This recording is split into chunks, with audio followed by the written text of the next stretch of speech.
उत्तर प्रदेश की सियासत में बड़ा घटनाक्रम सामने आया है। कद्दावर नेता नसीमुद्दीन सिद्दीकी 5 फरवरी को समाजवादी पार्टी में शामिल होंगे। बता दें कि पार्टी अध्यक्ष अखिलेश यादव उन्हें सदस्यता दिलाएंगे। उनके साथ कई पूर्व विधायक भी सपा के दामन थाम सकते हैं। नसीमुद्दीन सिद्दीकी पहले बसपा में रहे और बाद में कांग्रेस में शामिल हुए थे। हाल ही में उन्होंने कांग्रेस अध्यक्ष मल्लिकार्जुन खड़गे को इस्तीफा भेजकर पार्टी छोड़ दी थी। लोकतंत्र पर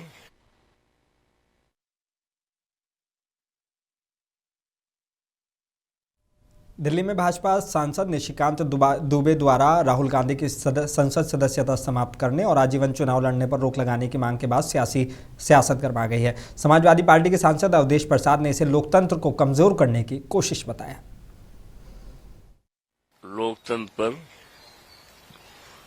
यह अंकुश लगाने की बात है। लोकतंत्र को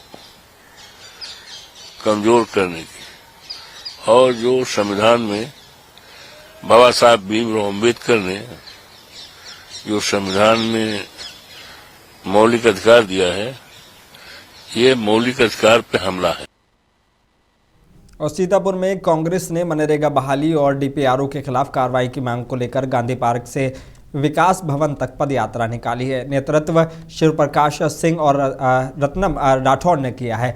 सभा में मनरेगा बहाल न होने पर आंदोलन तेज करने की चेतावनी दी गई। जिला प्रशासन को ज्ञापन सौंपा गया, जिस पर 1 सप्ताह में कार्रवाई का आश्वासन दिया गया। कार्यक्रम में बड़ी संख्या में कार्यकर्ता मौजूद रहे।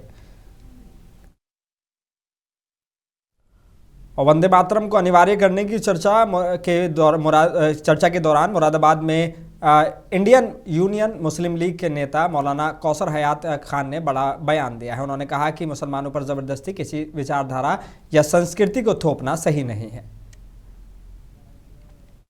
सबको जग जाहिर है अच्छी तरह कि ये जो है मुसलमान इसे किसी भी हालत में कबूल नहीं करते और मुसलमान इसमें शिरकिया करम तसव्वुर को मानते हैं कि इसमें इस्लाम के खिलाफ एक शिरकिया तसव्वुर है, इसलिए वो रिजेक्ट करते हैं। लेकिन कुछ ऐसा इस वक्त हो रहा है पिछले कुछ दिनों से कि सारे मुसलमानों पर जबरदस्ती हिंदू माइथोलॉजी, हिंदू मजहब या हिंदू कल्चर को जबरदस्ती थोपने की तैयारी है। यानी अगर दूसरे अल्फाज में कहूँ कि जबरदस्ती हिंदू बनाने की कोशिश हो रही है तो कोई बुरी बात, कोई गलत नहीं होगा। ये चीज, ये मतलब एक जबरदस्ती हो रही है। कैसी हुकूमत है, कैसी सरकार है कि जो अपने देश के रहने वालों के साथ इंसाफ नहीं करना चाहती और एक जबरदस्ती वो करना चाहती है कि विधानसभा चुनाव से पहले उत्तराखंड के बाजपुर में सियासी हलचल तेज हो गई है। बता दें कि महुआ खेड़ागंज में भाजपा मंडल अध्यक्ष हरजिंदर सिंह और बारखेड़ी ग्राम प्रधान कमलजीत कौर ने समर्थकों के साथ भाजपा छोड़कर कांग्रेस का दामन थाम लिया है। रामराज रोड स्थित कार्यक्रम में नेता प्रतिपक्ष यशपाल आर्या ने सदस्यता दिलाई। आर्या ने भाजपा सरकार पर कानून व्यवस्था और जनविरोधी नीतियों को लेकर हमला बोला और 16 फरवरी को राजभवन घेराव का ऐलान दोहराया। हरजिंदर सिंह ने आज भारतीय जनता पार्टी की प्राथमिकता सदस्यता से इस्तीफा देकर कांग्रेस पर सम्मिलित हुए हैं। उनकी पत्नी कमलजीत कौर भी जो प्रधान हैं, आज उन्होंने भी कांग्रेस की सदस्यता ग्रहण की है। उनके साथ जो प्रमुख कार्यकर्ता हैं, पूर्व प्रधान हैं, वो भी आज कांग्रेस में सम्मिलित हुए हैं। और जहाँ तक हरजिंदर जी का प्रश्न है कि उन्होंने मंडल महामंत्री के तौर पर जिला महामंत्री के रूप में, वर्तमान में मंडल अध्यक्ष के रूप में लगातार सक्रियता बनाए रखी और भारतीय जनता पार्टी को पूरी ताकत दी और उस क्षेत्र में निरंतर लगातार भारतीय जनता पार्टी को स्थापित करने में, बूथ कमेटियों के निर्माण में निरंतरता बनी रही। महाशिवरात्रि और कांवड़ यात्रा को देखते हुए मुजफ्फरनगर पुलिस ने कांवड़ मार्ग पर पड़ने वाली मीट की दुकानों को तिरपाल से ढकवा दिया है। हरिद्वार से गंगाजल लाकर गुजरने वाले कांवड़ियों की सुविधा और शांति व्यवस्था बनाए रखने के लिए कदम उठाया गया है। सीओ सिटी सिद्धार्थ के मिश्रा ने बताया कि खुले में मीट डिस्प्ले करने वाली दुकानों को कवर कराया गया है और स्टॉल पीछे कराए गए हैं। वहीं होटल कर्मी मोहम्मद दानिश ने कहा कि प्रशासन के निर्देश पर पर्दा लगाया गया है ताकि त्यौहार भी शांतिपूर्ण रहे और कारोबार भी प्रभावित ना हो। लगाने की वजह यही है जी, अपना थोड़ा सा मांस मछली अपना जो भी हम अपना बेचते हैं, इसका थोड़ा सा अपना भाई जैसे शिवरात्रि है, कावड़ चल रही है, अपना थोड़ा सा पर्दा कर रहा है इसकी वजह से। अपना काम भी ना रुके और अपना सारे त्यौहार जो भी हैं अपना बन जाए। अतिक्रमण हटाने की एक ड्राइव चलाई गई, जिसके तहत मीनाक्षी चौक से शुरू करके शिव चौक और आगे नोवेल्टी चौक और उसके आगे अस्पताल तिराहे तक दुकानों से अतिक्रमण, रोड पे अतिक्रमण हटाया गया। और इसी बीच जो मीट शॉप्स खुले में मीट बेच रही हैं और मीट डिस्प्ले कर रही थी, उनको ढका गया है और उनके स्टॉल्स को पीछे भेजा गया है। बदायूं के उघेती थाना इलाके में जबरदस्त सड़क हादसे में 3 लोगों की मौत और 21 लोग घायल हो गए। सिद्ध बरोलिया गांव के पास 2 ट्रैक्टर ट्रॉलियों की आमने सामने की टक्कर हो गई। सभी लोग वजीरगंज से भात चढ़ाने जा रहे थे। उघेती और बिसौली पुलिस ने राहत कार्य कर घायलों को सीएचसी बिसौली में भर्ती कराया। शव पोस्टमार्टम के लिए भेजे गए हैं। सीओ बिसौली ने मौके पर पहुंचकर जांच के निर्देश दिए हैं। तक जो बातें आई हैं, इसे वजीरगंज से भात चढ़ाने के लिए एक ट्रैक्टर पे कुछ लोग जा रहे थे और सामने से उघैती की तरफ से खाली ट्रैक्टर आ रहा था। बरौलिया के पास एक्सीडेंट हुआ है, जिसमें ये अभी तक जो संज्ञान में आया है 3 लोगों के बारे में बताया कि उनकी डेथ हो गई है और करीब 18 से 20 लोग घायल हैं। घायलों में बता रहे स्थिति सामान्य है, सीएचसी पे उनका इलाज चल रहा है। गंभीर दशा में जो है उनको जिला अस्पताल मेडिकल कॉलेज के लिए रवाना किया जा रहा है। अभी मौके पे जो ट्रैक्टर थे उनको हटवा दिया गया है और बाकी अग्रिम कार्रवाई की जा रही है। जौनपुर के मोहम्मद हसन इंटर कॉलेज के खेल मैदान में हमारा आंगन हमारे बच्चे कार्यक्रम और पीएम श्री विद्यालयों की जनपद स्तरीय खेलकूद प्रतियोगिता धूमधाम से संपन्न हुई। मुख्य अतिथि जिलाधिकारी डॉक्टर दिनेश चंद ने दीप प्रज्वलित कर शुभारंभ किया। बीएसए डॉक्टर गोरखनाथ पटेल के नेतृत्व में निपुण भारत मिशन के कार्यों की सराहना की गई। विद्यार्थियों ने खेल और सांस्कृतिक परिस्थितियों से सभी का मन मोह लिया। उत्तर प्रदेश सरकार के तत्वाधान में और माननीय मुख्यमंत्री जी के यशस्वी नेतृत्व में जनपद जौनपुर में हमारा आंगन हमारे बच्चे पीएम श्री स्कूल के बच्चों की खेल प्रतियोगिता, सांस्कृतिक कार्यक्रम का आयोजन जनपद जौनपुर में बेसिक शिक्षा परिवार के माध्यम से हुआ है। बच्चों को आंगन मिले तो वो निश्चित रूप से खेलेंगे। यही प्रयास उत्तर प्रदेश सरकार का है कि बेसिक शिक्षा परिवार के जितने स्कूल हैं वहां पर कायाकल्प के माध्यम से स्कूलों को सुंदर बनाया जाए और निपुण बालक की परिकल्पना के माध्यम से उसके शैक्षणिक स्तर को बढ़ाया जाए। जनपद जौनपुर में ये सभी काम अच्छे ढंग से हो रहे हैं।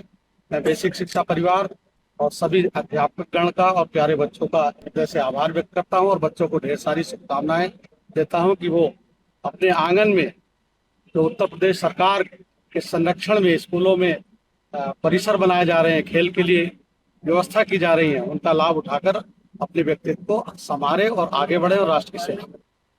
फिरोजाबाद के थाना उत्तर इलाके में घर की दूसरी मंजिल पर लेंटर डालते समय बड़ा हादसा हो गया। अचानक लेंटर भरभरा कर गिर गया, जिससे कई मजदूर और घर के सदस्य घायल हो गए। मलबे में दबने से 3 साल की मासूम सोना की दर्दनाक मौत हो गई। मौके पर एसएसपी सौरभ दीक्षित और मेयर कामिनी राठौर समेत अधिकारी पहुंचे। सभी घायलों को अस्पताल में भर्ती कराया गया है और हादसे की जाँच जारी है। आज लेंटर पड़ रहा था दूसरी मंजिल पर, नहीं रहती थी। आज दूसरी मंजिल पर लेंटर डर रहा था, अचानक गिर पड़ा।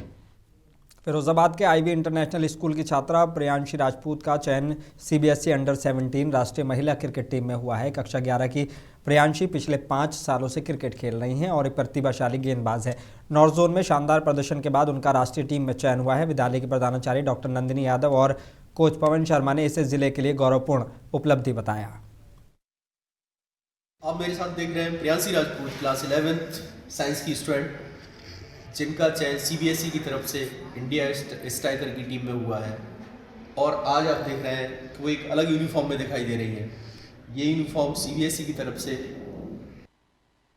कासगंज के थाना सुनगढ़ी इलाके में गणेशपुर भाटन गांव के में बच्चों के विवाद को लेकर 2 पक्षों में खूनी संघर्ष हो गया। दोनों ओर से लाठी डंडे चले और एक पक्ष ने फायरिंग का भी आरोप लगाया। मारपीट में 1 दर्जन से अधिक लोग घायल हुए हैं। एक पक्ष के 10 और दूसरे पक्ष के 3 लोग। सभी घायलों को गंजडुंडवारा सीएचसी में भर्ती कराया गया, जहां 8 की हालत गंभीर होने पर जिला अस्पताल रेफर किया गया। पुलिस जांच में जुटी हुई है। आज सुबह 8:30-9 बजे के करीब कई लोग घायल अवस्था में सीएचसी पर आए थे। तो पूछने पर पता चला कि गांव गणेशपुर भटान सुन्नगढ़ी के लोगों में आपस में कुछ विवाद हो गया, जिसमें काफ़ी चोटें आई हैं, सिर में और पूरे शरीर में काफ़ी चोटें आई हैं। करीब 13 लोग घायल हैं, अभी तक यहाँ पर आ चुके हैं, उनका उपचार और मेडिकल चल रहा है। जालौन के कोच कोतवाली इलाके के नया पटेल नगर में बेखौफ चोरों ने एक ही मोहल्ले के 2 सूने घरों को निशाना बनाया। ताले तोड़कर पहले घर से करीब 20,000 रुपये नकद और जेवरात चोरी किए गए। फिर एक वर्दीधारी होमगार्ड के घर से 5,000 रुपये उड़ाए गए। दोनों परिवार शादी समारोह में गए हुए थे। सूचना पर पुलिस मौके पर पहुंची और जांच शुरू कर दी है।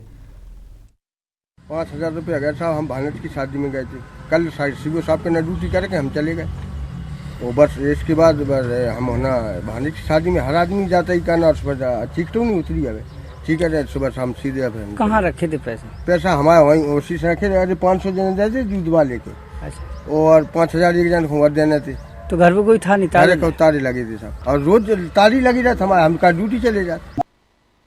हमीरपुर के विवार थाना इलाके के कन्हेटा गांव में पुरानी रंजिश को लेकर 2 पक्षों में जमकर पत्थरबाजी हुई। पथराव में करीब आधा दर्जन लोग घायल हुए, जिनमें महिलाएं भी शामिल हैं। घायलों का मोदहा CHC में इलाज चल रहा है। घटना के बाद गांव में तनाव का माहौल है। आरोप है कि पुलिस के सामने भी दबंगों ने पथराव किया। एक विकलांग दुल्हन जिसकी शादी 14 फरवरी को है, मंडप लेकर सड़क पर बैठ गई और जाम लगाया। पुलिस ने तहरीर के आधार पर मुकदमा दर्ज कर जाँच शुरू कर दी है।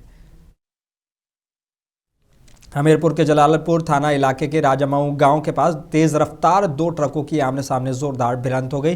टक्कर इतनी जबरदस्त थी कि दोनों ट्रकों के केबिन के परखच्चे उड़ गए। हादसे में दोनों चालक गंभीर रूप से घायल हो गए। सूचना पर पहुंची पुलिस ने घायलों को तत्काल अस्पताल पहुंचाया। पुलिस मामले की जांच में जुटी हुई है। और अमरोहा में महाशिवरात्रि से पहले हरिद्वार से लौट रहे कांवड़ियों की बढ़ती संख्या को देखते हुए हाईवे पर भारी वाहनों का संचालन रोक दिया गया है। 15 फरवरी शाम 6 बजे तक रूट डाइवर्जन लागू रहेगा। दिल्ली मुरादाबाद लेन कांवड़ियों के लिए आरक्षित है, जबकि अन्य वाहनों को वैकल्पिक मार्गों से भेजा जा रहा है। TSI अनुज मलिक ने बताया कि श्रद्धालुओं की सुरक्षा के लिए पुलिस बल तैनात है और बिजनौर मार्ग पर भी यातायात शून्य कर दिया गया है। कांवड़ यात्रा के दौरान अलर्ट मोड पर तैनात फायर ब्रिगेड को शराब के नशे में धुत युवक की फर्जी कॉल ने घंटों परेशान किया। सूचना मिली कि धनौरा तहसील के शेरपुर गांव में आग लगी है। टीम गजरौला से मौके पर पहुंची, लेकिन वहां सब सामान्य मिला। जांच में पता चला कि युवक ने 12 तारीख की पुरानी घटना का हवाला देकर गलत सूचना दी थी। विभाग ने इसे दंडनीय अपराध बताते हुए आरोपी की तलाश शुरू कर दी है।